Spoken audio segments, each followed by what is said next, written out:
one of the most beautiful places, one of the most beautiful destinations on the planet. Full of lush green, lot of unique flora and fauna found nowhere else in this planet but here, a home to a million native aboriginals, nurturing its environment for millions of years. Australia is truly a paradise on earth, but for the last couple of weeks, it doesn't seem so. It seems like hell has arrived on earth.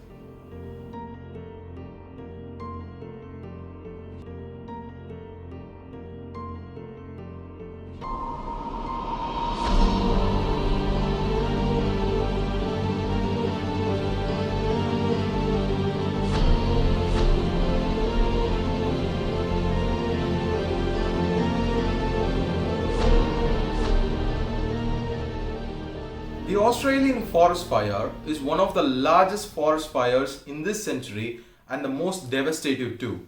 It is estimated that over 5 million hectares of land has been devastated, which roughly amounts to 60,000 square kilometers has been completely burned down to ashes. There is nothing left, just ashes and smoke. It seems to be a very hard and unbearable situation in Australia. Even the forest fire, which happened in Amazon last year, destroyed up to 900,000 hectares of land. But this one is 4 or 5 times more than that. Over 500 million animals has been charred, they have been burned to death, and they are saying that the remaining animals, the surviving animals, would either die out of injuries or starvation, as by the claimed records, 80% of their natural habitat has been destroyed. See, humans are very easy to be rescued compared to animals as we would cooperate, but animals are very innocent and harmless, especially animals like kangaroos and baby koalas who are native to Australia.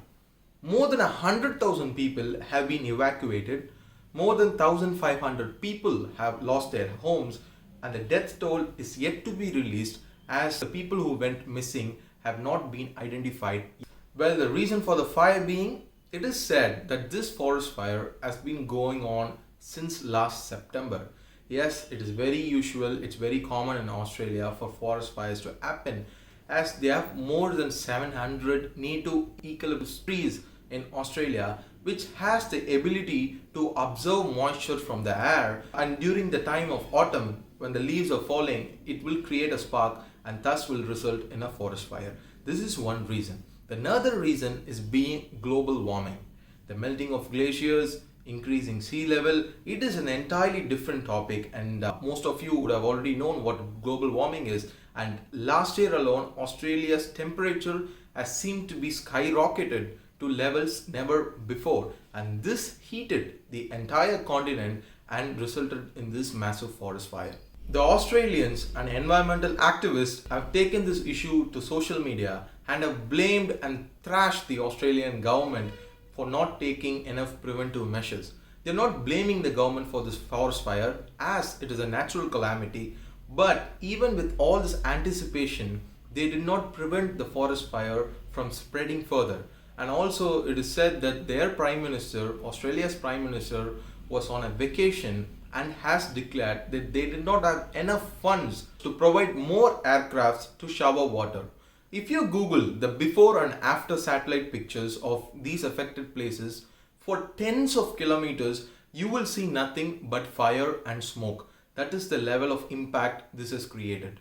So no matter how much we discuss who's responsible for this, what preventive measures could be taken to suppress the fire, it is no point blaming the government or the natural calamity. It is your mistake and it is my mistake. Let me give you a statistics for this. The United Nations issued the CCPI, which basically stands for Climate Change Performance Index, for 57 nations. And do you know who secured the 57th place? Yes, it is Australia. Our flawed humanity is the sole reason for this. Overusage of electricity, deforestation, turning forest into barren lands, wasting water, burning woods, wastages from industries and factories, all of this is responsible for what has happened today. This is seriously going to affect our future generation. It may not affect us, but it is solely our responsibility to make sure to ensure that this kind of things doesn't happen in the future and our future generations will be protected from this. So what do? We do exactly opposite to what we have been doing so long. Stop overusing electricity, stop wasting water, stop cutting wood, burning them, plant a tree, or at least not destroy the existing ones. Forests and trees are very important to keep the environment cool. Nature always has a way of speaking for itself. It has the ability to communicate to us, but we should be cautious enough to listen. So that's it for today's video. If you want to learn more about this topic, Google global warming and Indian Ocean dipole. Spread this video to create maximum awareness. Until I see you again, take care.